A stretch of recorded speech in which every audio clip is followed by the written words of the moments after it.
Now, once you've signed up to Binance, the most important thing of all, before you even start doing anything, is to confirm your personal verification and information. So you will be requested to go in identification. It will bring you to this page. From there, you will need to submit your basic information and get verified. And then you will be prompted to provide government identification and facial verification. Once you've completed those steps, you can move on to the next part of the training. I don't think that you need to withdraw $200,000 daily, so you don't need the advanced verification. All you need is the basic and the intermediate. Please move on to the next part of the training. So the first thing you should be doing when you open your Binance account, whether it's Binance US or Binance.com, is to go in security and do your settings. Now, the most important ones you need to take care of is the Google authentication. The Google authentication, you just need to go on your mobile phone in your app section and download the Google authentication tool. And then you just follow the instructions that are here. It's very simple to do. And then you want to do the same thing for your SMS authentication. So basically, you're going to have a code that goes to your Binance, to your phone. So this will add an extra layer of security. As for the email address, especially if you're going to be using money wires or electronic wires or bank transfers, call it what you want, I would suggest you use the same email that you use with your bank. And last but not least is the anti-phishing code. So this will add an extra layer of protection within your email messages. So every time that Binance will send you an email message, you will see your anti-phishing code on it. So this will allow you to identify that this is truly a Binance email and not some phishing fake email you're getting. So that adds another layer of security.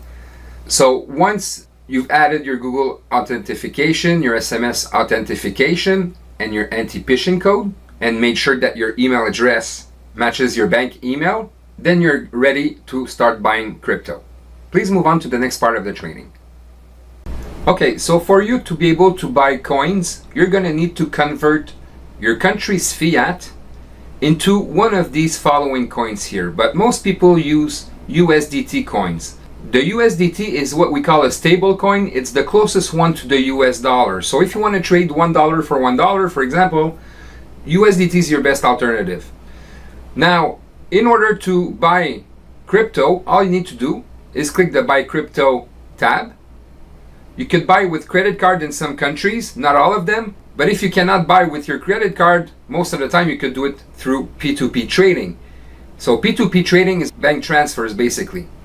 So me personally, I'm in Canada, so I use the P2P trading. So once I click here, basically, I make sure that I'm in USDT. I select my country's currency. I enter the amount of money. So for example, I could want to buy $1,000 Canadian and convert it to USDTs. And the payment option in my case is Interact Transfer. It's basically a bank transfer. But again, this here goes with your country currency. So when you're going to select your country currency, whatever is available for you to use is going to be here.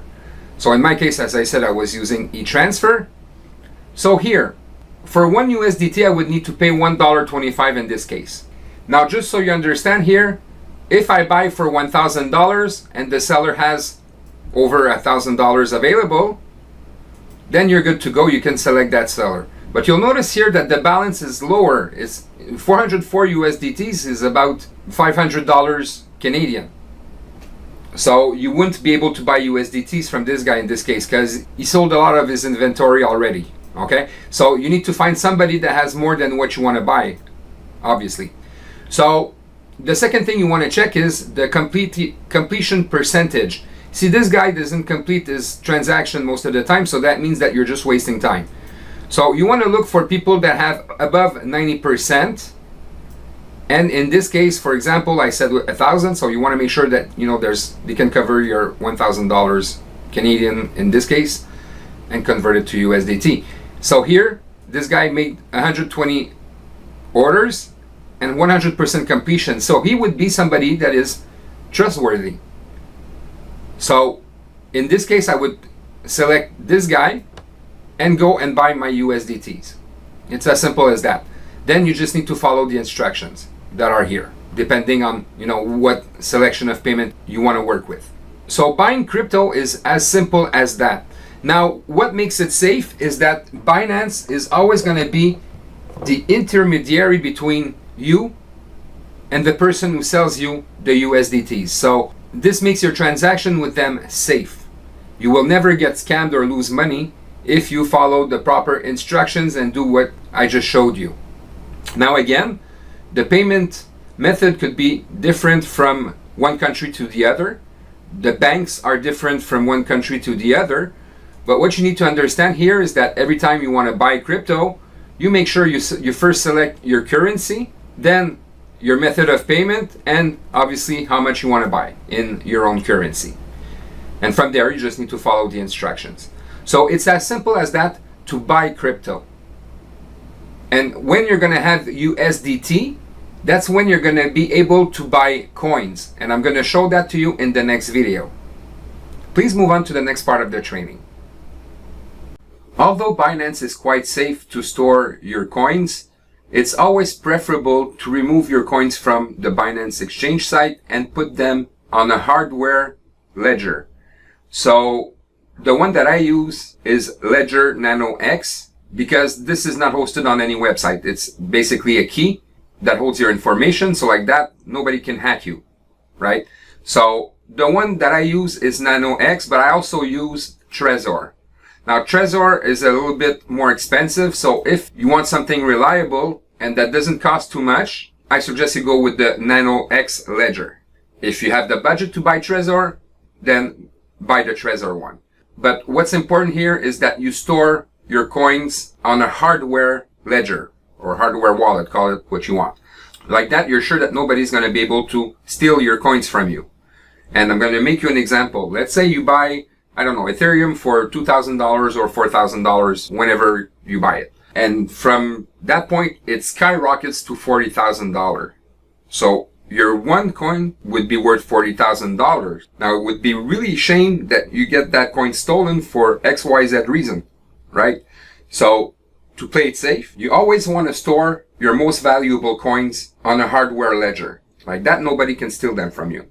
Obviously, this is not something that's necessary. You could always leave your coins in Binance, but there's always a risk that Binance gets hacked one day, and it would be really a shame that you lose your coin over this. And especially, if ever there were to be a hack, it's going to be when coins are going to be at their highest, right? So to play it safe, I really recommend that you use a hardware ledger like Nano X or like Trezor. Please move on to the next part of the training. Now, I just wanted to show you how easy it is to buy coins when you have USDTs. So all you need to do is go in Markets, then click Fiat Markets, select USDT, and from there, you have your coins that you could buy. There's a ton of them. I think there's more than 400 of them that you could buy. Okay, so later during this training, I'm going to show you how to spot good opportunities. But for now, I just want to show you how easy it is to purchase some coins. So let's say, for example, I want to buy Bitcoin. I just need to click on this. It's going to open the price chart. And here, I can buy. Now, you can buy with a limit, or you could buy at market price. Me personally, I always buy at market price. So let's say I would want to buy some Bitcoin right now. I just need to enter the amount of USDT I want to buy and then click buy Bitcoin. And it's as simple as that. That's how you purchase coins once you have your USDTs. Please move on to the next part of the training.